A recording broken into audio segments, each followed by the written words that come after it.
This segment with Baylor Director of Athletics, Mack Rhoades, is brought to you by Edward Jones Financial Advisors, Ben Erlinson, Justin Wilson, and also Cam Heathcott. Again, we're inside the studio, and voila, there we are with Baylor Director of Athletics, Mack Rhoades, with Craig Smokey and also Paul. Hello. Hello. It's good to see everybody. You look the same as the last time we saw you. Yeah. You look good. What have you learned, at least so far, knowing the really hard grunt work is coming with the College Football Playoff Committee? What actually have you seen or have you been able to understand yet about what you're about to be a part of? Yeah, so again, honored to be part of it. Again, a we appointment and, proud to serve and particularly with the individuals. You had, the executive director, Rich Clark, on last week, and he's an unbelievable leader. Great person, and as you know, he was here at the Air Force game, and so it was great to spend time with him and his wife Amy. But up to this point in time, we've gone through a mock selection and bracket process, and so that was really good for the new members to go through that and actually do the exercise itself, and how you do the selections, right? And then certainly at the end of the year, how you'll bracket everybody, fill in the brackets, etc. And so that's something that they've been doing really with ADs, other ADs that are not on the selection committee. I remember doing it. I was here at Baylor, and I did it, probably pre-COVID. They do it with the media as well. And so we've been able to do that, and that was really helpful just to see how that all works, and the computer and the technology part of this is amazing, and you have every stat that you could possibly want at your fingertips. You have to do your homework. You have to show up to those meetings prepared. What does that mean? You've had to have watched a lot of football games. So it's been awesome so far. So how do you balance? Obviously you've got your game on Saturdays. Are bye weeks going to be maybe even bigger for you in that you've got a couple and that you can kind of maybe put the pedal to the floor in that because you won't have a Baylor game to go to? Yeah, that will certainly help. But you're going to spend all day Sunday. You're going to spend through the evening, and then you're going to spend probably the first half of Monday, looking at as many games as you can. And we get them downloaded onto a computer, right? And so we've got a little clicker, and so we can watch it without the commercials, fast forward, play after play after play. So it's efficient, and you can probably make it through an entire game in 45 minutes. And but you're sitting there taking notes and really, watching and being a critic of the game and certainly of the play. How do you, does everybody have their own viewpoint on the most deserving or is there kind of like a format that you all sort of abide by in terms of resume and kind of how you compare teams? Is it an individual kind of look in, or does everybody kind of say like, we're looking for the four best, not the four most, because people have differences of opinion on that. So how's that sort of put out there, I suppose?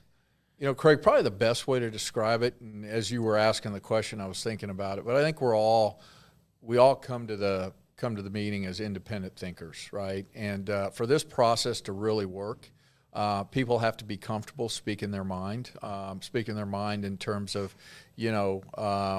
who they think's, really good and why they think they're really good.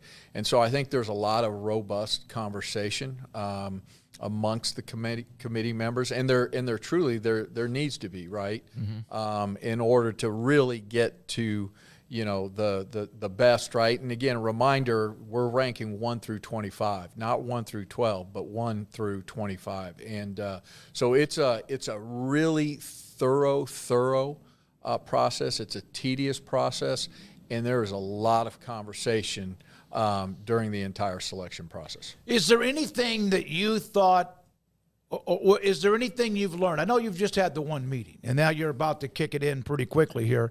Is there anything about this particular committee that you did not know about that you've learned even in a short amount of time? Man, that's a really, really good question. I think just the quality of the individuals, right? Because I didn't know all of them. I certainly, and it's been a blessing to be back with Coach Grobe and Coach Pinkel. And, Hunter and I worked together for years. And, even Ward Manuel and I were like, our first AD jobs were in the Mack together. He was at Buffalo and I was at Akron. So that's been really cool. But just how serious everybody takes it. Just their dedication to it, their time commitment, right, and this idea of absolutely showing up, to the meeting completely prepared. And so that's been really, really good. And there's some fun to it as well, and there needs to be. So, but it's again. I keep saying it, and I know it sounds cliche-ish, but it is such an honor and a privilege to be part of it. What is the challenge for you and anybody on the committee to keep your personal agenda in the back of your mind? Because everybody has one. I mean, you're a human being. You're going to see things through different lights, and that's why you have opinions. But sometimes, you can get into something, and yet that opinion can get to the front of the mind where it has to be to the back when you have to be as objective as possible in something like this. Yeah, I mean, you're navigating, right, with two different hats on, right? Yeah. And so I've got to be really, really careful, when we think about, my hat, as a CFP committee member, really, we have one spokesperson, and that's the chair, and absolutely great respect for that. And, the confidentiality piece of it is so extremely important. And then there's the piece, as the, Baylor athletic director, football fan, what do I think about access, to the 12-team playoff, right, revenue distribution, all of those things. And so, I've got to be really, really careful to make it clear, hey, I'm speaking on behalf of Baylor Athletics, as the athletic director for Baylor Athletics, or no, hey, I'm now speaking as a CFP committee member. So great question, but have to be really, really aware, cognizant of both of those. Anything else in the playoff from either one of you guys? No, I think we're pretty good. And really, it starts to get serious. What the first week of November is when they start to release standings. Is that correct? Yeah, that's when right now we're in this process of just watching a lot of games, and as we head into the first part of November is when we'll begin the actual ranking where it becomes public. So we've got 3 weeks now of seeing this new version of the Big 12, and there's a number of ranked teams, but I think the thing I've loved the most is the Big 12 After Dark, the Friday night game, the Thursday night game. That was a big game for Arizona State against Texas State last week. That was a doubleheader of Friday games, and I know that was kind of controversial because high school coaches or whatever the case may be, but I just want to say I've loved kind of the distribution of the league. And I just wondered kind of your thoughts on, was there ever any hesitancy about how all that could work, or what has it been like from your perspective to see how you guys have managed to grab some spotlight in the first 3 weeks? Yeah, I think like you, I'm a huge fan of it. And, when we were, in the midst of talking with both our TV partners, ESPN, Fox, right, those different windows, those unique windows, and, our desire to be able to take advantage of those and provide, some exposure to the Big 12. It's a great football league, right? And as you guys talked about, right, from top to bottom, there's very little separation, and so I think there's, certainly there's been some competitive games, and I think as we really get into and get out of non-conference games, right, and get into league games, I think it's going to be extremely competitive. But to be able to showcase it on different days, different time slots, I think it's huge for our league. So it's been good, I think. And I'll tell you what, our coaches, normally coaches are really, process oriented, routine oriented, play a certain day, play a certain time. They've been great. Yeah, because they can get a little bit territorial about the time or how much, like games on Friday. It's part of the deal. Yeah, it's just part of the deal. Yeah, I mean, it used to be an 11 a.m. kick Central Time, and no way. And now, people have embraced that, and now, as you mentioned, Craig, Friday nights, and in the state of Texas, that's a big thing. But high school coaches have been great. They understand it, and so it's been really good so far. So your football team is 2-1. Had the loss at Utah. Had some things go wrong pretty quickly that they tried to fight back from. Had the nice win. I thought the overall atmosphere Saturday was fantastic. Everything. The flyover was emotional. All of that. Dave Aranda and the team are 2-1. I don't think many people thought they would win at Utah. Maybe that team, maybe Aranda and the team did. But what are your thoughts? Is he different? Do you see a different Dave Aranda through 3 weeks, knowing that this program needs to win games? Yeah, I think, again, it started, right after, the last game of last year, and, his plan, his demeanor, right, his execution, during the summer and or his execution during the spring and summer, and I think he did that as well as could have been done, right? I think he crushed it when you think about retention of players, when you think about staff, when you think about transfer portal, when you think about verbal commits right now for December of 24. I think he's done all of that exceptionally well. The fact that he is so deep into the football, right, it's just given him an edge. And I think I've said this before, like, he's grumpy. He's got an edge, and you've seen more emotion from him. And I think all of those things are really positives. I think about the Utah game plus, the other two games, and what stands out for me is, man, our players are competing, like they are fighting. And that's really good to see. That's such an important part in terms of the culture of the team, and so, I think it's been really, really good up to this point in time, and I'm proud of Dave. He's, it's hard to juggle being a head coach and a defensive coordinator, and I think if you asked him, he's progressing in that as well. And you think about the defensive staff. They've been great in the way he's used them, and not just our assistant coaches, but our quality control, and they're becoming a team, and so that's been really, really cool to see. And Dave's right in the middle of it, and there's no doubt he's in charge, and there is no doubt that he's going to hold people accountable. Tennessee today announced that they're adding a 10% hike in the ticket fees that goes to a talent fee for players. And I'm sure a lot of fans are not going to take that well. Nobody likes a ticket hike.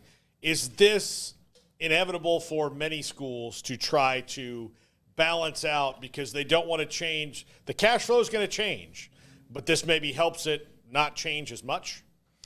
Yeah, I think if you're not in a war room right now on the grease board, right, and thinking about all of these creative outside-the-box ways to generate revenue, you are behind. And so all of us are doing that, right, and figuring out, how we can, navigate, how we can, put, our athletic departments in best possible position to be able to, house payments and revenue share, et cetera. So I think you're going to see, Paul, more of that. Mm-hmm. I think it's going to take on many shapes, sizes, and form. And so we're all in the process of thinking about those things. The other night, I thought it was a great atmosphere. Unfortunately, it just took a little while for everybody to kind of be able to explode the way that they wanted to. It took like a whole half. But then in the second half, it was like, this is the way McLean is supposed to be, right? And it's been a long time since it felt like that. Just kind of what was the idea behind the anthracite and bringing that into the fold? And, I know it was like an unofficial blackout, let's say, for the fans, but they showed up and they were ready to go. It's been a long time since you guys had either one of those types of things. Why was the timing right in introducing kind of those elements back into the fold? I think, hats off to our fan engagement team. And again, just trying to create some excitement and maybe, the entire athletic department, doing a better job of connecting with our fans. And so I thought, it was, to your point, I thought it was a great atmosphere. And, when you think about our first 2 home games, man, I'm really proud of our fans. They've been terrific. They've been loud. They've showed up. You think about our students, the first game, just over, 10,100. Second game, just under 10,200. So they've shown up. They've been engaged, and so our fans have been out of sight, and people love the anthracite uniforms and just that different feel, look, and having an edge to it, and so I'm excited about it, and we need to continue to do more of that. I mentioned the atmosphere. It seemed like to me that maybe what Baylor announced what that game was going to be, the blackout, whatever. Representing, of course, the armed forces, military. Black Ops. Mission Black Ops. Yeah. I thought that was the first time, and I don't know how long, that the students and the fans and the athletic department all were on the same page. Did you, and how much, I know that's been a hard process to kind of get done. Yeah, I think you're right. I think, everybody was on the same page, and we talk about alignment, and so and we need to do more of that. So look, it was a great, as you guys talked about, it was a great environment, and we need to make sure that we're really diligent about continuing to create those types of environments. Right, winning's part of that, certainly. And we need to continue to do that as well. Mack Rhoades, Director of Athletics at Baylor, with us in studio, 365 Sports. Paul? What has the life of an athletic director been like since the House settlement? And it's still up in the air. Yeah, what is the, largest, scariest, worst roller coaster you could ever ride, right? Yeah. That's what it feels like. And so it has been, seriously, it's just been a long grind. It has been a topic of conversation for a long, long time, right? We get clarity in bits and pieces and chunks, and so it's hard to make a lot of progress. There's way more questions than there are answers. We have coaches that, what are we going to do in terms of our rosters? We've got an early signing period, or not an early signing period, but a signing period in November, for most of our sport programs. And what does that mean in terms of scholarships and roster caps and house payments and all of that? And so it's a really turbulent time, and at times it's frustrating. We had last week, was it last week or the week before, right, the preliminary hearing, and now having to go another 3 weeks and address, there were 6 items that came up, right, that Judge Wilkins challenged, and so having to go through that process, right, and trying to get this thing across the finish line. So we've all been, certainly Baylor has been. I think we're in great shape in terms of the modeling and what it would look like if and when we get it across the finish line. And, I will tell you, I've got great belief that we're going to do it at a really high level, and in Baylor Athletics, we're going to have an opportunity to continue to be nationally relevant. And so I think that's good news. And, we have a president, we have a board of regents, we have a campus that appreciates and values athletics. And so I feel, really, really good. I think, for me, somebody that's not very patient, man, this is really, really hard, man. I want to get going. I want to get this and let's go do this. Let's go attack it. This is an opportunity. I mean, I don't look at it as a challenge. This is an opportunity that we have to go attack and be, in the top 10% in this and do it at a really high level. I want to get going. So. We had Washington State head coach Jake Dickert on. We asked him about, obviously their big win, but also the Pac-12 deciding to stay together, whatever that's going to look like. It's going to be the Pac something. And he was like, we had to do something. Like, we just couldn't stay in no man's land any longer. Clearly the Big 12's rumored in all sorts of scenarios. But what were your thoughts on seeing that news that Oregon State and Washington State are going to try to put together a new league and hope that they can get the right designation or the right combination to make it work out west?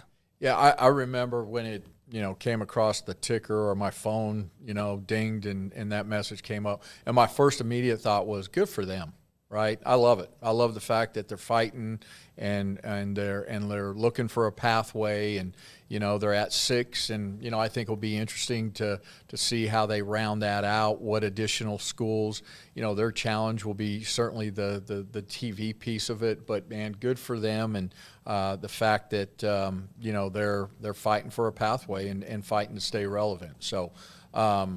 Who knows what happens when we think about the future. Hasn't been a lot of conversation lately about Florida State and Clemson. And, I think it's going to take, maybe a year, maybe a little bit more for the dust to settle. And, while that's settling, we've got, all of this new collegiate model settling as well. So it is.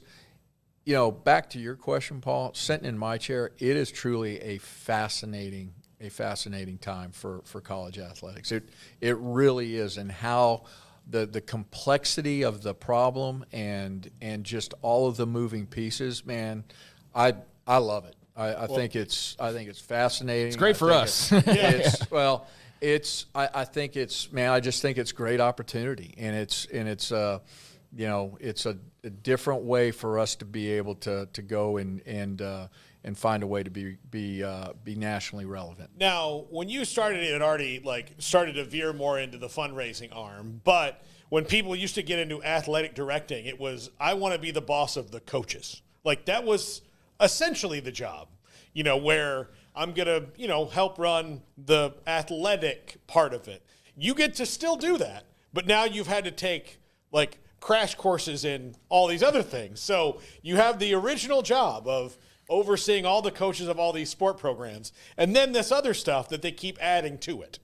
Yeah, it's been an interesting tenure here at Baylor because, I came in, obviously not great circumstances. Mm-hmm.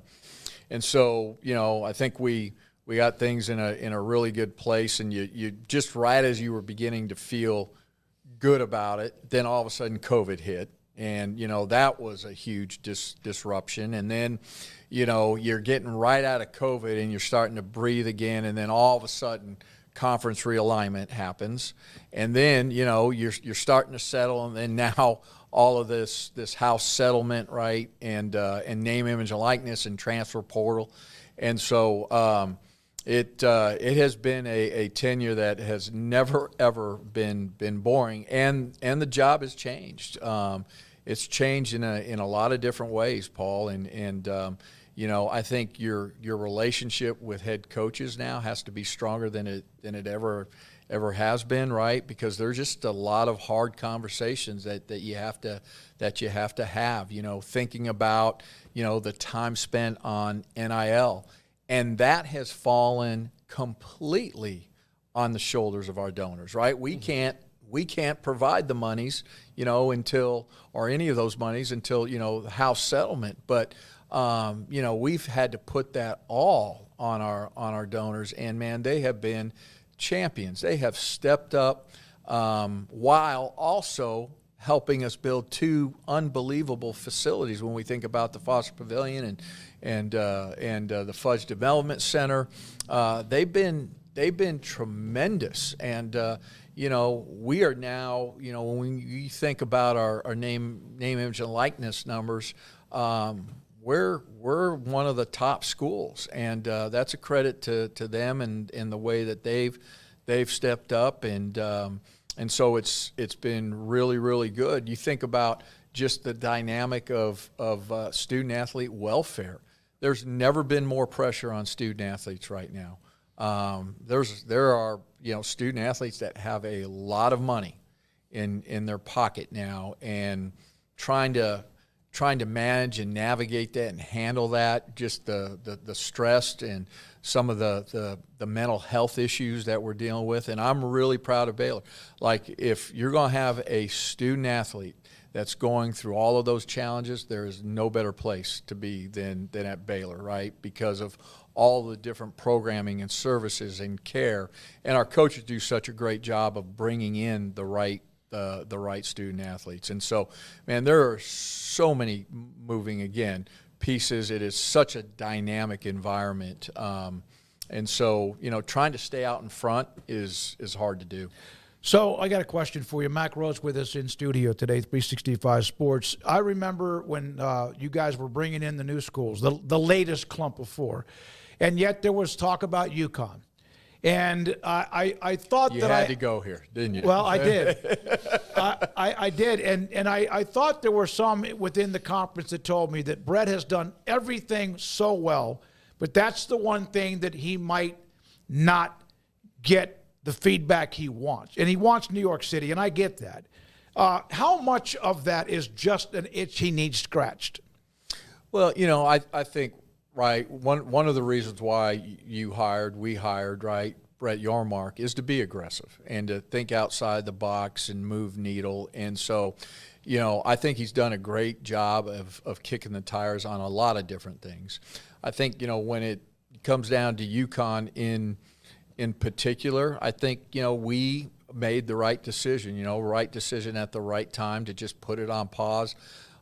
We've got so much to deal with right now. Again, house settlement, the 4 new corner schools, right, first year, all of that, right? There may be a time and place later down the road, but I think for right now, putting the pause button on was the right decision. So, man, you don't have much on your plate, and now you've got this committee thing you're going to start to be a part of, which has got to be just a ton of time, as you mentioned. So I wanted to ask one question about the NIL and just Dave Aranda. What did you think of the We Pay Players going viral quote from Big 12 Media Days, and just kind of leaning into that and just being as blunt as you can possibly be about what's actually going on and just embracing it as opposed to pretending like it's the old way of doing things? Yeah, I loved it. And I think that's typical him. Like, hey, being honest, transparent. Hey, what's changed is we pay players, right? And then I think to embrace that, right, nationally, I thought it was, I don't know. I thought it brought some excitement. It did. To the program, and so I thought it was, there were some detractors and all that, and you always are gonna have that, but. I was completely supportive of it, and I was trying to get Brent to get me a sport coat with We Pay Players on it. I thought maybe about wearing that around, but probably a little too far. Well, I mean, the coaches had their shirts, right? Or hats. I ran into somebody from your from the why am I forgetting the department that used to have to say we don't pay players. Compliance. Thank you. Why I forget that word? I'm having a stroke or something. Compliance. I forget about them because they have to. Their job has changed probably more than anybody's. Absolutely. But I ran into one of the compliance people, and they said when they heard it, like their body went into shock because you've got all this training of no, don't say that, and then you're like, oh wait. It's fine. It's fine. Nothing's going to, my day's not going to change. I don't have to, start filing paperwork. It's just, but the initial, that into their ears was, oh, dear God, what did you do? Well, I mean, just, the years and years and years of, hey, you can't do that, right? And then all of a sudden to hear that. So, yeah, absolutely a shock. And, look, we joke about it, but – yeah, if we're going to compete we're going to have to be really robust in name, image, and likeness, right? Now, how that changes, assuming the house settlement gets across the finish line and house payments, remains to be seen. But we're going to have to be really aggressive in that space, right? Doesn't mean we're going to be careless. Doesn't mean we're not going to be thoughtful. Doesn't mean that we're not going to do it responsibly, right? Doesn't mean that we're gonna get rid of all of our value system, right? We can still have all of that and do this really, really well, and we will have all of it. So I don't know. I think again, certainly some moving pieces and some frustration, but I'm excited about where we're going to head. There is no standardized monitoring system yet to really measure NIL, is there? But is that something that agents and those collectives, they all talk amongst themselves on, they know who's doing what and how much? Well, you think about, again, if the house settlement gets past the finish line, name, image, and likeness is supposed to be different, right? It's supposed to be now true business purpose, fair market value. And so there'll be a clearinghouse that's created that will,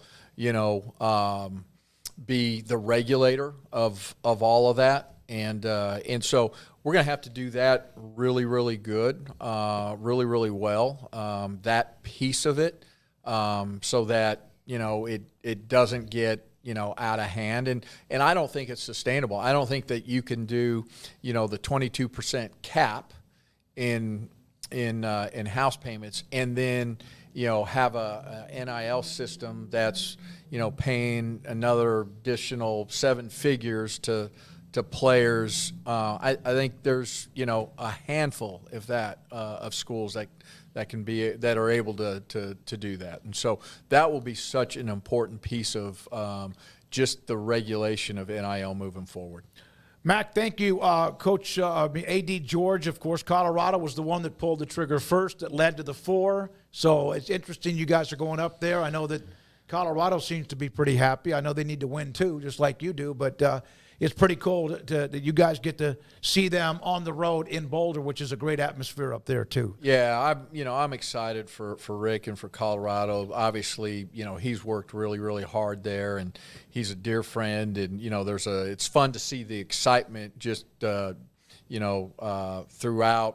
Boulder and the University of Colorado, but certainly with their football program. And I think he was the director for recruiting under Coach McCartney when they won the national championship, and I think it was 1980, and so 1990, yeah. Excuse me. And he's just good people, and I'm excited to see him, and should be a great game and a great environment. Thanks for visiting us. We appreciate Tell it. Jim Grobe we said hello. Yeah, when you run into I him. mean, you need to put something up around the stadium.